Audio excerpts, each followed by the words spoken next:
আসসালামু আলাইকুম, সবাইকে স্বাগতম জানাচ্ছি। আজকে আমরা ফলা সম্পর্কে জানব। বাংলা ব্যাকরণে ফলা চিহ্ন কয়টি ও কি কি সেগুলো আমরা দেখব। বিভিন্ন রকম ফলা রয়েছে এবং সেগুলোর ব্যবহার মানে উদাহরণ সহ আমরা দেখার চেষ্টা করব। চলুন শুরু করি বাংলা ব্যাকরণের আজকের ক্লাসটি। ফলা চিহ্ন, ওকে। ব্যঞ্জন বর্ণের সংক্ষিপ্ত রূপকে ফলা বলে। ব্যঞ্জন বর্ণের সংক্ষিপ্ত রূপ এগুলো স্বরবর্ণ বা ব্যঞ্জন বর্ণের সঙ্গে যুক্ত হয়ে বাক্য বা শব্দ গঠন করতে সাহায্য করে।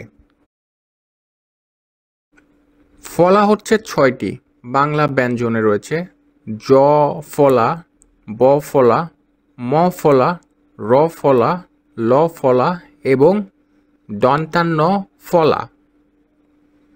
এখানে ব দুই রকম হতে পারে, একটা হচ্ছে রেপ আর একটা হচ্ছে ব ফলা। আচ্ছা, আমরা এখন উদাহরণে চলে যাচ্ছি। ফলা চিহ্ন এবং সঙ্গে উদাহরণ দেখব। এখানে 6টি ফলা লেখা রয়েছে: জ, ব, ম, র, ল এবং দন্তান্ন।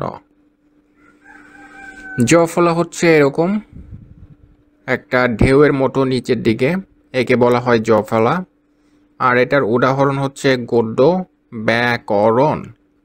গদ্য ব্যাকরণে এই যে বয়ের পরে এই যে ফলাটা রয়েছে আর এই যে ডয়ের পরে ফলাটা রয়েছে। তারপর আসছে ব ফলা। ব ফলা মূলত ব চিহ্ন। এখানে টক, টয়ের নিচে ব বসেছে, আবার তত্ত্ব এর নিচেও ব বসেছে। তারপর হচ্ছে ম ফলা। এটা হচ্ছে ম মূলত জন্ম, এই যে নিচে ম, তারপর স্মরণে এই যে নিচে ম, ম ফলা। তারপর হচ্ছে র ফলা। এটাও ঢেউ খেলানো, কিন্তু এটা হচ্ছে নিচের দিকে ঢেউ, লেফট থেকে রাইটে, ওকে। এই যে প্রথমে রয়েছে র ফলা, তারপর শ্রমে রয়েছে র ফলা, তারপর হচ্ছে ল ফলা। ল হচ্ছে লয়ের মতোই, এখানে লয় লয় আল্লাহ। তারপর হচ্ছে ক্লান্ত, কয়ের সঙ্গে ল যুক্ত হয়েছে, যুক্ত বর্ণ এগুলো। তারপর হচ্ছে দন্তান্ন।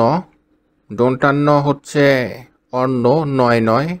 তারপর রত্ন, টয়ের সঙ্গে ন এবং যত্ন, টয়ের সঙ্গে দন্তান্ন। সো এগুলো হচ্ছে বাংলা ফলা চিহ্ন, আর এগুলো হচ্ছে মোট 6টি। এখন আমরা রেপটা দেখব। রেপ রেপ চিহ্ন মূলত এরকম হয়ে থাকে। যেমন আমরা যদি উদাহরণ দেখি, উদাহরণ হচ্ছে খর্ব, এখানে রেপ দিলাম। এখানে হচ্ছে ব এর আগে, রেপটা মূলত আগে বসে, র প্লাস ব, ওকে। এখানে হসন্তটার কারণে এটা খর্ব হয়ে গেছে, মানে বয় রেপ। সো এরকম রেপ আরও অনেক উদাহরণ রয়েছে। সো রয়ের ক্ষেত্রে র ফলা এবং রেপ দুইভাবেই হতে পারে।